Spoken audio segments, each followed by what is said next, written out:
श्री सच्चिदानंद सद्गुरु साईनाथ महाराज की जय. Twice blessed is Sai's life. Blessed is his daily routine. His ways and actions are wonderful and indescribable, entirely unfathomable are his true deeds. Blessed is the course of his life. Twice blessed is his irresolute and austere life of mighty resolves, which was like walking on the razor's edge. Sometimes he was intoxicated with divine bliss. Sometimes he was content with self-knowledge. Sometimes he was aloof from all actions. Such was his interdetermined state. May our desire to serve him be abundant. Let our devotion be exclusively at his feet. May we see God in all beings and ever love his name.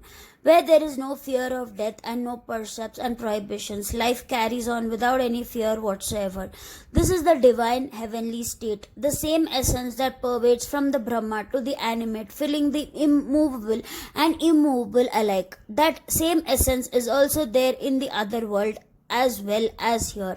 It excludes plurality. What is the use of heaven which is attained by the most difficult sacrifice, penance, charity, but is devoid of remembrance of Narayan, the Lord's feet? We do not wish for a place in heaven where there is only sensory enjoyment. In life which is transient, whatever action is done, if it is all surrendered to Lord, the person attains freedom from fear.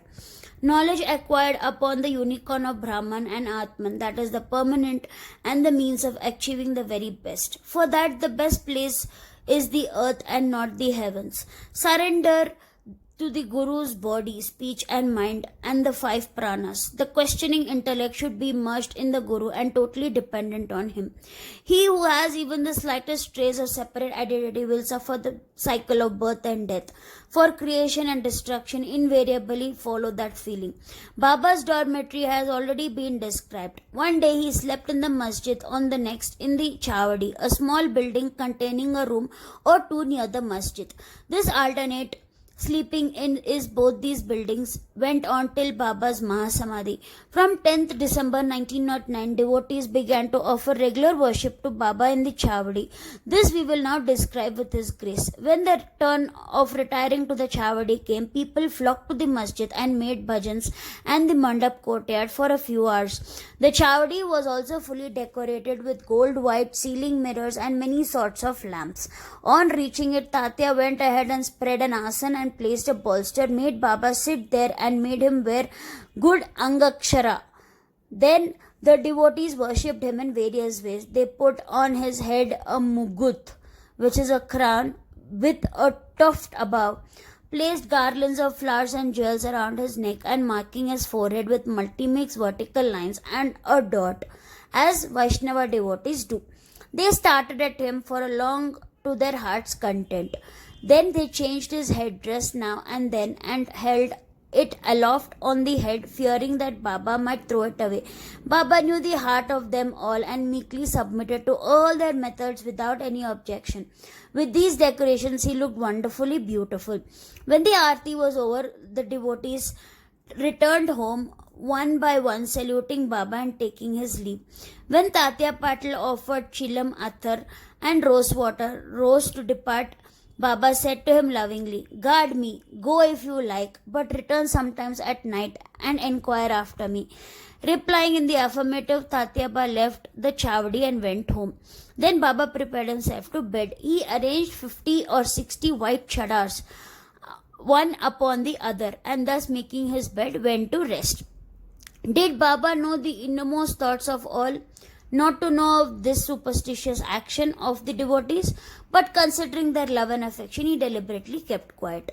Adorn to the forehead of such a guru with sandalwood paste of pure love and offer him yellow garments of your devotion.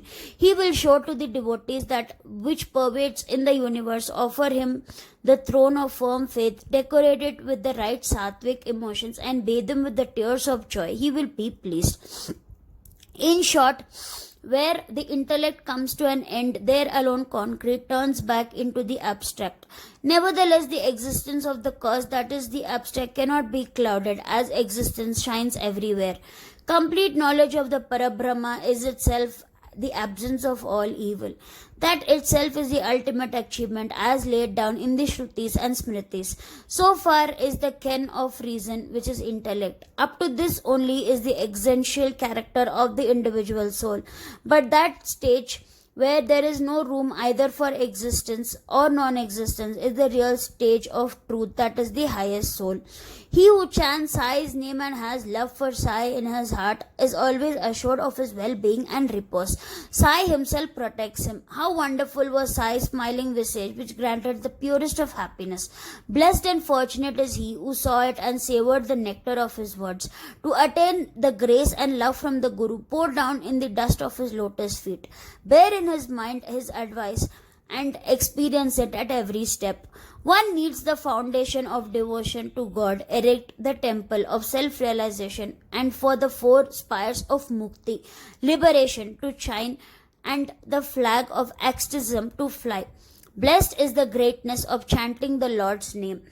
And even the Guru remembers the devotees. The meditator becomes the one meditated upon. Both completely forget themselves.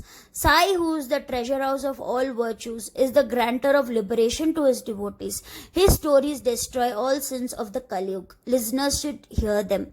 Sai Sai is the name that we remember, and it is the mantra to propagate of all gods. This is our meditation and this is our repetition. Wholeheartedly surrender to him. His real worship is guileless loving relationship. Then experience within yourself his inconceivable attainments. Generally, Jog, with great love taking 5 wick in his hands, would wave it over Baba in the midst of the din and clamour of the auspicious music of instruments. Blessed is the marvel of stories of Baba. Twice blessed are the effects of listening to them. One can experience one's real self by meditating on them, which increases our devotion at Sai's feet.